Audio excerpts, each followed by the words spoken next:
নমস্কার বন্ধুরা, আমার চ্যানেলে আপনাদের স্বাগত। আজকের বিষয় হচ্ছে doing nothing is also a strategy. একটা পুরনো কথা আছে, when fisherman can go to sea they repair their nets. তাহলে জাল তৈরি করা, জালটা রিপেয়ার করা, ঠিকঠাকভাবে তৈরি করে রাখা, যখন অপরচুনিটি আসবে তখন যাতে জালটা আমি ব্যবহার করতে পারি। চার্লি মাঙ্গার আর ওয়ারেন বাফেট দুজন ফান্ড ম্যানেজ করে বার্কশায়ার হ্যাথওয়ের একটি ফান্ড। সেই চার্লি মাঙ্গারের একটি বক্তব্য, patience and aggressive opportunism is what you need. It's an odd combination but it's what work best.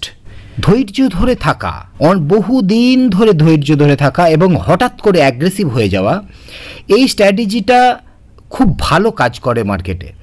ওই একই ফান্ডের বার্কশায়ার হ্যাথওয়ের ওয়ারেন বাফেট কি বলছেন, the years ahead will occasionally deliver major market declines, even panics, that will affect virtually all stock. সব stock কখনো না কখনো পড়বে। No one can tell you when this traumas will occur. কেউ বলতে পারবে না, not me, not Charlie, not economist, not the media. During such scary period, এইরকম সময়ে you should never forget two things. দুটো জিনিস ভোলা চলবে না। First, wide spread fear is your friend. এই ফিয়ারটা, গোটা মার্কেটের ভয়টা আপনার বন্ধু as an investor, because it serves up bargain purchase, আপনাকে দরদাম করে কিনতে দিচ্ছে। And second, personal fear is your enemy. ভয় পাওয়াটা আপনার শত্রু। তাহলে মার্কেটে কি পরিস্থিতি হবে আগে থেকে বোঝা খুব মুশকিল, কিন্তু কিছু স্ট্র্যাটেজি ঠিক রাখতে হবে। কিছু ক্যাশ পজিশন আমার যদি থাকে মার্কেটের ভ্যালুয়েশন অনুযায়ী, তাহলে আমি সেটাকে সঠিকভাবে ইউটিলাইজ করতে পারবো। ওয়ারেন বাফেটের এখন ক্যাশ পজিশন কি? এখন ওয়ারেন বাফেট ফার্স্ট কোয়ার্টার 2025-এ 190 বিলিয়ন ক্যাশ, হাইয়েস্ট এভার। তাহলে আমাদের একটা পুরনো বক্তব্য আছে, একটা কথা চালু আছে যে মার্কেটকে টাইমিং করতে যেও না, বেশি দিন ধরে ইনভেস্টেড থাকো। তাহলে বার্কশায়ার হ্যাথওয়ে কি সেটা মানছে? তার বাইরেও কিছু কি আছে? এবার দেখি মর্গান হাউসেল কি বলে গেছে। The ability to do nothing is one of the under appreciated skill in investing. মানে এটাকে অ্যাপ্রিসিয়েট করতে হবে। Cash combined with courage in a crisis is priceless. এটা বাফেট বাবুর মন্তব্য।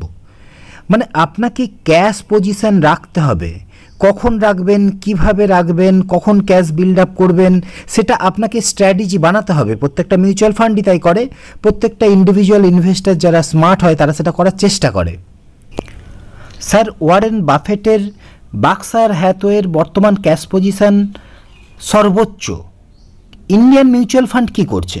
ইন্ডিয়ান মিউচুয়াল ফান্ড লাস্ট 2 মাস যদি দেখেন, মার্চ থেকে এপ্রিলে ইন্ডিয়ান মিউচুয়াল ফান্ড কিন্তু তার ক্যাশ পজিশন বাড়িয়েছে। মানে মিউচুয়াল ফান্ডের ফান্ড ম্যানেজাররা এটা মনে মনে ভাবছেন হয়তো মার্কেট সামনে ডিক্লাইন্স আছে, তার জন্যে অপরচুনিটি গ্র্যাব করার জন্য ক্যাশ বাড়াচ্ছে।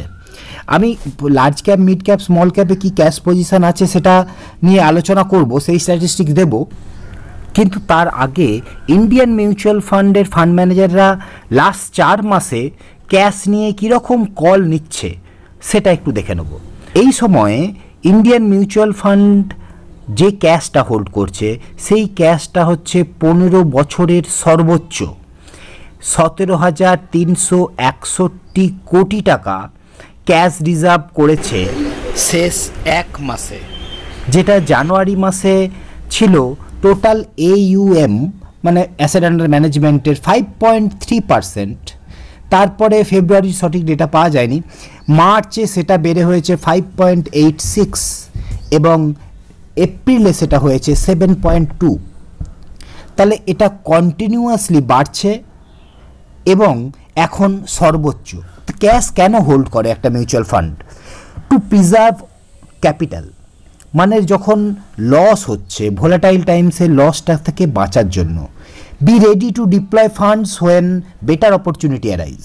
মার্কেট পড়ে গেলে আমার বেটার অপরচুনিটি আসবে, সেই সময় আমি যাতে টাকাটা ডিপ্লয় করতে পারি। এবং রিডিউস ভোলাটিলিটি, যখন পড়ে যাবে তখন যদি আমি টাকা ইনজেক্ট করতে পারি তাহলে আমার পোর্টফোলিওর ভোলাটিলিটিটা কমানো সম্ভব। এরপরে দেখি মিউচুয়াল ফান্ডরা বিভিন্ন ক্যাপ ওয়াইজ কিভাবে ক্যাশ হোল্ড করছে। লার্জ ক্যাপ ফান্ড এখন ক্যাশ পজিশন হোল্ড করছে 4.8%, মিড ক্যাপ 6.7, স্মল ক্যাপ 6%। মিড ক্যাপের ক্যাশ পজিশন সবচেয়ে হাই। তাহলে মিড ক্যাপ ফান্ড ম্যানেজাররা মনে করছে কি মিড ক্যাপের ভ্যালুয়েশন সবচেয়ে হাই। এখন জিম রজার কি বলতে চাইছেন একবার দেখি। One of the best rules anybody can learn about investing is to do nothing, absolutely nothing, unless there is something to do. কিছু করার না থাকলে কিচ্ছু করার দরকার নেই। Just wait until there is money lying in the corner and all I have to do is go there and collect.